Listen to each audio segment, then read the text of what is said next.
jika karyawan PKWT yang resign atau mundur tanpa berita, ya, sedangkan yang bersangkutan punya kewajiban ganti rugi sisa kontrak kepada perusahaan, apa yang harus dilakukan perusahaan? Baik, saya tidak berbicara tentang masalah PHK-nya, saya murni bicara tentang sisa kontrak ya, karena ini pertanyaan lebih fokus pada sisa kontrak.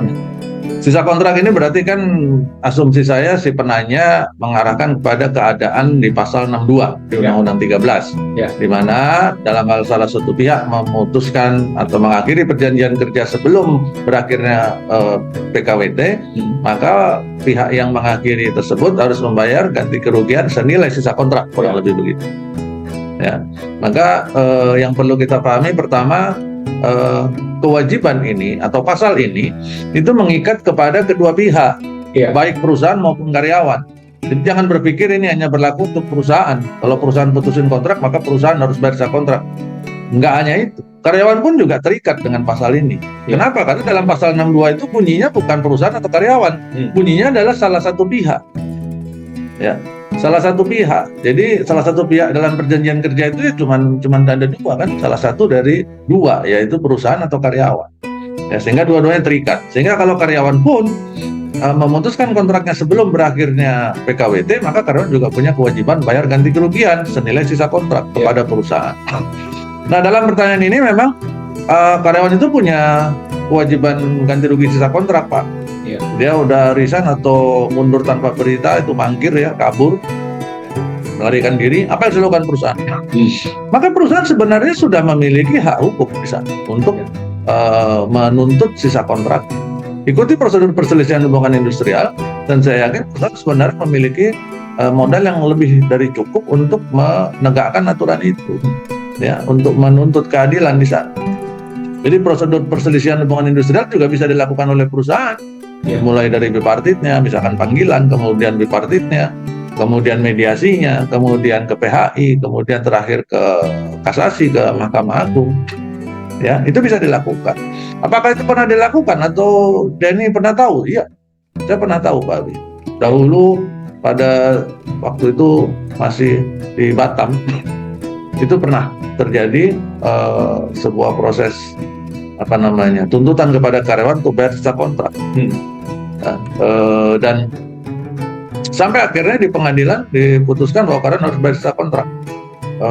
Dan memang si karyawan itu kan dia kabur ya, pulang kampung ya, ke daerahnya sana, kemudian dikejar sama perusahaan, kemudian terus dilaporkan ke Disnaker dan sebagainya, sampai ke pengadilan diputuskan bahwa karyawan harus bayar sekian juta kepada perusahaan. Nah, karyawan nggak mampu nih. Tapi pada saat itu esensinya perusahaan memang bukan mengejar uangnya.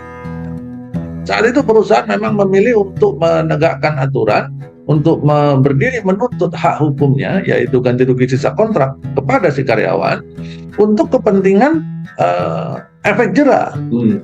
Jadi harus dikasih efek jera kepada karyawan yang lain, edukasi. Pembelajaran bagi karyawan yang lain. Jadi mereka harus diajarin karyawan yang sisanya yang ribuan masih ada di perusahaan itu, mereka harus paham bahwa ini ada aturan hukumnya. Dan kasus satu itu memang sengaja dipilih, dan di blow up supaya karyawan yang lain juga tahu bagaimana prosesnya, sampai tuntutannya, sampai putusan hakimnya. Setelah itu diinformasikan juga kepada teman-teman di perusahaan. Jadi supaya mereka berpikir sekian kali kalau mau melakukan memutuskan PKWT sebelum berakhirnya masa PKWT-nya. Ya, jadi itu yang bisa dilakukan di perusahaan. Kalau perusahaan nuntut uangnya boleh nggak, Pak? Boleh. Memang itu haknya. Memang itu hanya perusahaan, silakan. Kalau memang mau nuntut silakan. Harus misalkan, tapi dia nggak punya duit, Pak. Kita udah ngeliat sendiri. Dia orang di pedesaan, dia nggak punya duit, dia cuma punya sepeda hotel, Pak. Nah gitu. Ya sudah, itu kan kalau mau dituntut terus ya silakan. Itu kan haknya perusahaan. Tapi kalau perusahaan memiliki rasa kemanusiaan, terus cukup dengan keputusan menangnya kasus itu, atau ada kewajiban dari pengadilan kepada si karyawan yang salah tadi, itu sudah cukup, ya silakan. Ya, tapi kalau mau dituntut silakan juga, nggak dilarang kok. Ya. Jadi itu, Bapak Ibu ya, dalam praktek bagaimana? sebagian besar kasus yang saya lihat memang perusahaan memilih untuk tidak memproses perselisihan hubungan industrialnya. Ya, dalam konteks berdiri menegakkan aturan, menuntut keadilan, itu jarang yang mengajukan ke sana karena perusahaan tahu ujungnya juga biasanya kadang nggak mampu, kan. Tetapi memang perusahaan memilih untuk menggunakan hak menyatakan hak pernyataan yang dia punya pada surat pengalaman kerja. Jadi dalam surat pengalaman kerjanya oleh perusahaan ditulis alasan keluar, kabur, tulis. Memutuskan PKWT sebelum masa berakhir PKWT, ditulis di sana. Jadi silahkan gitu kan, silahkan dipakai kalau itu memang bisa dipakai untuk mencari kerja baru, silahkan. Sehingga nama baik si karyawan sendiri yang hancur. Nah ini yang harus jadi perhatian juga bagi para karyawan, ya, supaya berhati-hati karena perusahaan mungkin sebagian oknum karyawan akan berpikir tenang aja, perusahaan nggak tega kok, perusahaan juga males ngejar duit kecil kan gitu. Tetapi jangan salah, perusahaan punya hak ya, Bapak Ibu karyawan semua, perusahaan punya hak untuk menuliskan dengan benar, dan itu kewajiban loh bagi perusahaan. Di dalam Kitab Undang-Undang Hukum Perdata di sana ada di pasal 1601 huruf J kalau nggak salah, atau huruf Z ya.